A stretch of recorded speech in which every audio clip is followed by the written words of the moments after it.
Salut à tous, c'est Charles Chasterage. Donc on est le 14 février 2024, il est 21h28. Donc je fais cette vidéo pas parce qu'il se passe quelque chose dehors, mais pour vous présenter les premières prévisions saisonnières que je vais vous faire pour le printemps 2025. Donc comme vous avez vu en post, j'envisage un mois de mars à plus 0,5 à plus 1,5 degrés, avec moins 20 à 0% de précipitation, en termes d'anomalie de précipitation. Donc j'envisage un mois de mars doux et assez sec, donc avec des anticyclones qui remonteraient assez fréquemment, avec de bonnes remontées de douceur assez fréquentes sur ce mois.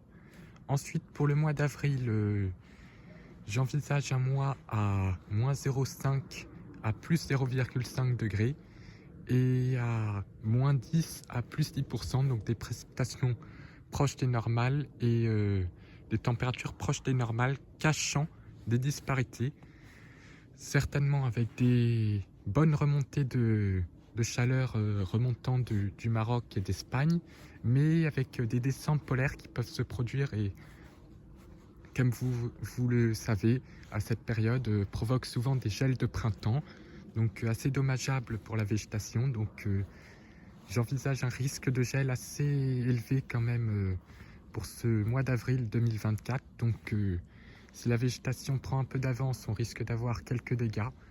Donc un risque à pas négliger, surtout sur le flanc nord-est, un gros flanc nord-est de la France, donc y compris ici, du gel de printemps est possible. Et pour le mois de mai, j'envisage un mois de mai à 0 à plus 1 degré d'anomalie et plus et 0 à plus 20% d'anomalie de précipitation. Donc un mois de mai un peu plus humide que la normale et peut-être un petit peu plus chaud. Donc un mois de mai qui va commencer à être rythmé par quelques premières dégradations rageuses et aussi bien arrosé en raison des gouttes froides qui vont se balader un petit peu au cours de ce mois. Donc pour le mois d'avril, je suis sur un mois proche des normales de saison avec disparité et risque de gel de printemps malheureusement, et ça fait des dégâts. Et le mois de mai, sous l'influence de gouttes froides, donc un mois humide. Mais si on a des remontées d'air subtropicales qui rencontrent de l'air frais, et ça va déclencher les premières grosses dégradations de chaleur aux alentours du mois de mai. Concernant le mois d'avril, non, plutôt concernant le mois de février, j'envisageais une décade, donc je l'ai pas, j'ai juste répondu à un sondage, mais là j'envisageais un temps vraiment mou, donc je pensais qu'on allait se retrouver sur le pied de l'anticyclone et que le redoux l'emporterait. Et donc j'ai répondu à un sondage, mais je ne l'ai pas publié publiquement. Là je me lance dans les prévisions saisonnières et donc voilà, je me dis que j'étais pas encore prêt à faire des prévisions, mais moi je pensais moi-même que ça allait se produire et j'ai eu raison, puisque le redoux va l'emporter la semaine prochaine avec des températures bien printanières. Donc je savais que les froids de basse couche prenaient fin souvent en deuxième quinzaine de février. Donc je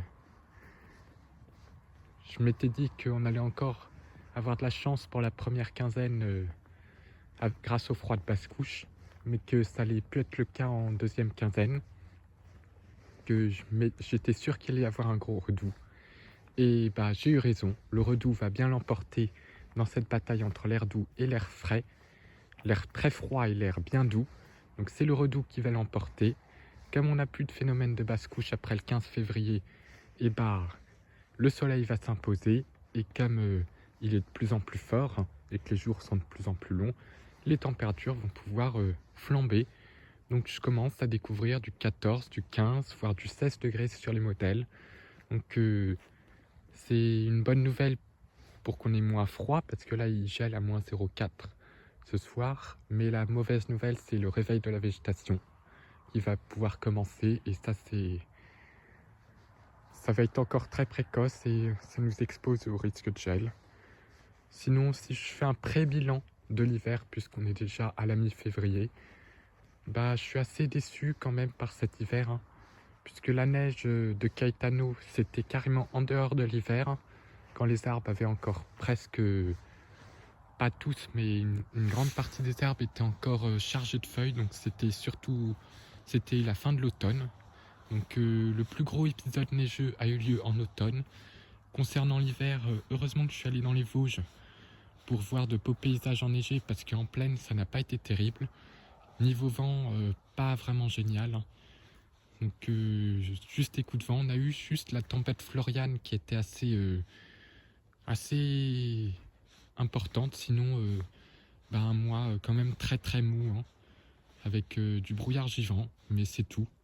Mais les anticyclones auront bien perduré pendant cet hiver. Même en février, on a eu du brouillard givrant, donc pas de tempête, ni de neige. On a eu juste des flocons en janvier qui ont juste volé, et qui ont à peine blanchi les sols, hein. Quand il y a eu la neige de Redoux, ça avait à peine blanchi par terre, hein, que ça s'est transformé en grésil puis en pluie, donc vraiment dommage. Donc je suis assez déçu de cet hiver 2024-2025, qui là est mort, parce que là on a encore du froid, mais c'est juste un froid sec et continental, puis la douceur qui va arriver tout de suite derrière. Donc à cette période de l'année, les perturbations hivernales commencent à se raréfier, donc si on en avait encore, ça serait miracle, hein, parce que là on se rapproche du printemps. La durée du jour déjà atteint les 10 heures, donc c'est bien triste. Donc je voulais faire cette vidéo pour vous faire un pré-bilan de l'hiver 2024-2025 et présenter mes prévisions saisonnières pour le printemps 2025. Donc l'hiver malheureusement est une saison qui souffre beaucoup en ce moment. Donc des hivers plus sympas, j'en ai déjà eu les années d'avant, avec plus de tempêtes et de neige. Mais là, depuis quelques temps, on a du mal à voir la neige, et là, les tempêtes aussi. Donc espérons que la saison orageuse redresse tout, qu'elle soit assez exceptionnelle, hein. Donc voilà, je tiens à faire cette petite vidéo pour présenter tout ça. On a la lune qui se lève. Il y en a eu -3 ce matin, et on prévoit à nouveau du -3, voire un peu plus dans la nuit là. Mais ce sont des froids de rayonnement, donc c'est pas vraiment du vrai froid. La Master en altitude n'aura pas dépassé les -9 degrés cet hiver. Et c'est bien dommage, puisqu'on a une belle vague de froid sur l'Europe de l'Est, mais qui ne viendra pas en France, puisque le Redoux l'emportera.